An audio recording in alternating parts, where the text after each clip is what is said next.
नमस्कार मित्रांनो, स्वागत आहे तुमचं आताच्या ब्रेकिंग न्यूजमध्ये। मित्रांनो, देशातील सर्वात मोठ्या खाजगी बँकांपैकी एक असलेल्या HDFC बँकेनं आपल्या लाखो ग्राहकांना दिलासा दिलाय। बँकेनं होम लोनशी संबंधित व्याजदरांमध्ये कपात केली आहे। त्यामुळे विद्यमान तसेच नवीन ग्राहकांसाठी होम लोन हे कमी होण्याची शक्यता आहे। या बदलामुळे गृहस्वप्न पूर्ण करू इच्छिणाऱ्यांना थोडासा दिलासा मात्र नक्कीच मिळताना दिसतोय। HDFC बँकेनं marginal cost of fund based lending rate म्हणजेच MCLR मध्ये 0.10% कपात केली आहे। बँक दर महिन्याच्या 7 तारखेला या दरांमध्ये बदल करत असतं। नवीन दर हे 7 नोव्हेंबर 2025 पासून लागू करण्यात आलेत। या कपातीनंतर आता बँकेचे MCLR दर हे 8.35 ते 8.60% या श्रेणीत आलेत। यापूर्वी हे दर 8.45% ते 8.65% इतके होते। म्हणजेच सर्व कालावधीच्या कर्जांवरती ग्राहकांना 5 ते 10 बेसिस पॉइंट पर्यंतची सवलत मिळणार आहे। म्हणजेच सर्व कालावधीच्या कर्जांवरती ग्राहकांना 5 ते 10 बेसिस पॉइंट पर्यंतची सवलत मिळेल। आता MCLR म्हणजे नक्की काय ते जाणून घेऊयात। MCLR म्हणजे की किमान व्याजदर मर्यादा, ज्याखाली कोणतीही बँक ग्राहकाला कर्ज देऊ शकत नाही। 2016 मध्ये RBIनं ही सिस्टीम लागू केली होती।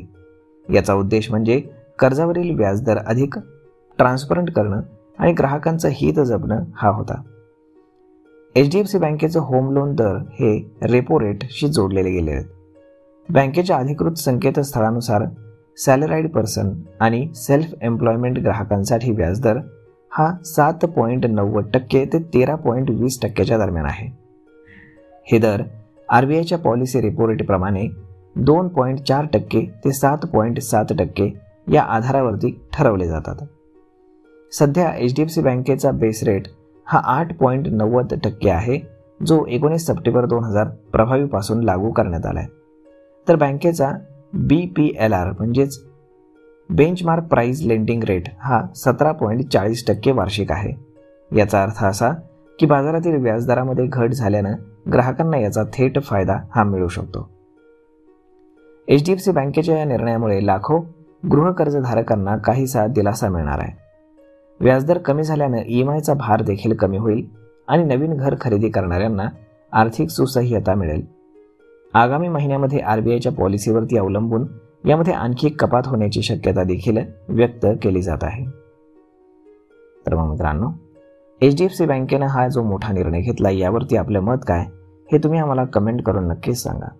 आणि जर आवडला असेल हा व्हिडिओ तर आपल्या जवळच्या मित्रमंडळींसोबत देखील हा व्हिडिओ तुम्ही शेअर करायला विसरू नका।